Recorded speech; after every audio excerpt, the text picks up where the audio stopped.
This is WPTV.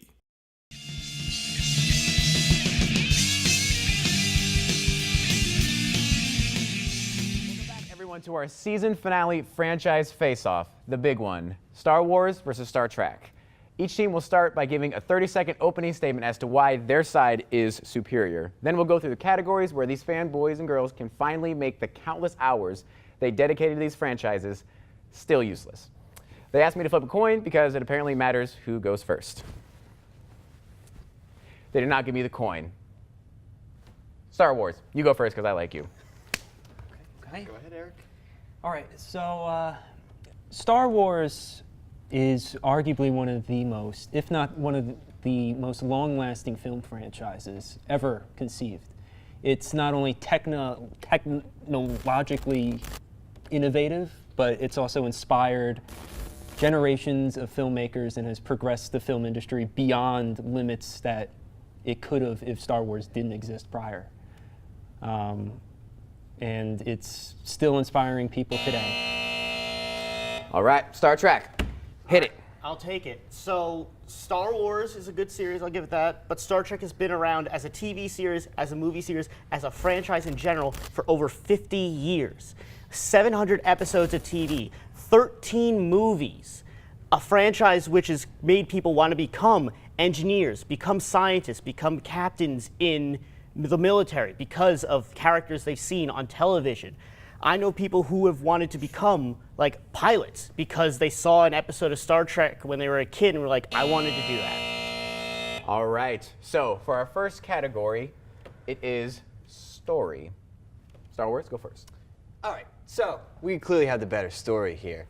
Because, you know, starting off, you have the individual stories of each film, but we have the nice luxury of having an overarching story over 8 films now and counting. And it's never going to end. It's going to go on and on. And it's going to be one huge epic saga that we can keep showing to generations and generations and remember fondly all the way back to 1977. And so, I mean, you guys, you keep remaking your films, so we're not going to go down that road, I don't think. I think we've got enough stories to tell.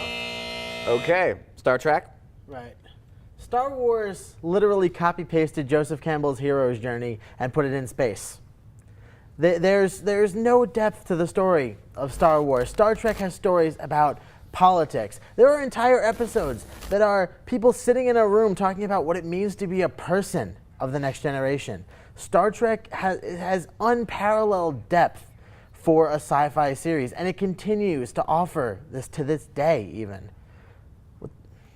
And I mean, A strong finish. Okay. Okay, our next category is heroes.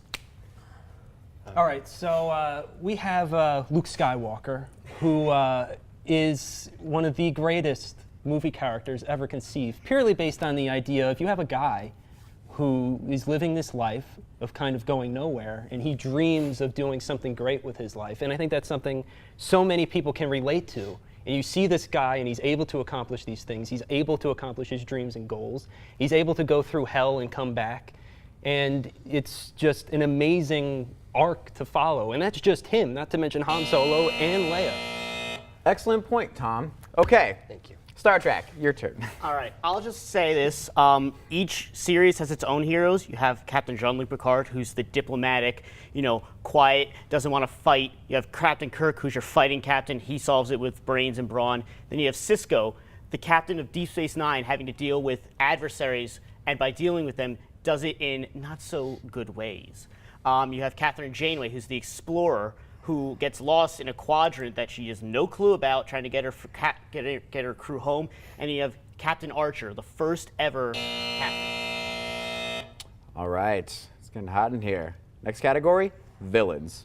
Star Wars. Okay, so the Empire, the bad guys of the Star Wars galaxy. They have their own track for John Williams, just synonymous with them. And who's at the head of that? The Emperor and Darth Vader, the most iconic movie villain ever.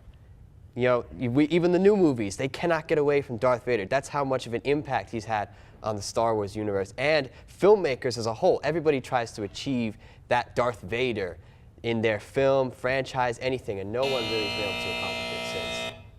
All right, Star Trek. All right. Darth Vader is a one-note villain. He chokes a guy out. What's he going to do then? The Borg in Star Trek, the Romulans, the Klingons, the prototypical sci-fi villains, swooping in with their birds of prey, blowing the Enterprise up, and then disappearing without a trace. Some of the most fearsome villains in science fiction. The Klingons and I'm stumbling. I can't. Another strong finish. No. Don't stop. No, right on. Okay, 30 seconds. Our next category is technology / weapons. A little bit of legroom on this one. Star Wars, take it away. We have a freaking planet that could blow up other planets, okay? I mean, let's just look at the facts, okay? Tom and I are the Death Star, you're Alderaan, okay? That's the fact of the matter, okay? We have things called Star Destroyers. If that's not menacing, I don't know what is. I mean, we have lightsabers. We have swords of light. You could stab through people. We have blasters. You could freeze people in carbonite in the Star Wars universe. We have BB-8. We have R2. We have 3PO. 3 of the most beloved droids ever. Beloved, sure. Beloved. Okay, Beloved. Star Trek. All right, so I can easily sum this up with one thing. You see this phone here? This was a communicator for Star Trek, okay? We actually have technology in the real life that Star Trek inspired. So I think I could just end it right there. Well, and then what do you guys have? Fuzzy holograms that look like they were on VCRs, maybe? Maybe we have replicators. Scarcity is not a thing in Star Trek. You guys don't even have the internet. The internet is not existent in Star Wars. You had to actually bring a disc in the first movie through R2-D2. All right, and our next category is movies. Okay, well, I think we should start with the score. I can name 10 right here. Let's see, we've got the Star Wars theme, we got Duel of the Fates, Imperial March, Princess Leia's theme, the Binary Sunset, the Cantina Band, Cloud City theme, Yub Nub, the original, Rey's theme, and Kylo Ren's theme, just to name a few. Erik? Not to mention, the first Star Wars was nominated for Best Picture. It won the Oscar for Best Original Score, Best Editing, and Alec Guinness was nominated for Best Supporting Actor. That's a lot of stuff. Look at the acting in Star Trek, Mr. Robotic William Shatner over there. Oh, got him. Okay, Star Trek. This is the last category. Bring it on home, boys. I think I can say 3 words and end this entire argument. Wrath of Khan. Definitely. Wrath of Khan. Still got a couple seconds. Wrath of Khan is one of the greatest movies of all time. Khan is a quintessential villain, and you just want to hate him. And the battle scene between Wrath of Khan and Kirk is considered one of the best fight scenes of all time. That's not even counting even the modern movie, Star Trek in 2009, and then later in Star Trek Beyond, and then even Star Trek: The Voyage Home. Okay, that is time. Okay, I know you guys want to say something more, but it's over. Keep your Yoda boxers. Don't get them in a bunch. Okay, as for you all watching at home, don't forget to go to our Facebook page at PressStartWP and vote for whichever side you think wins.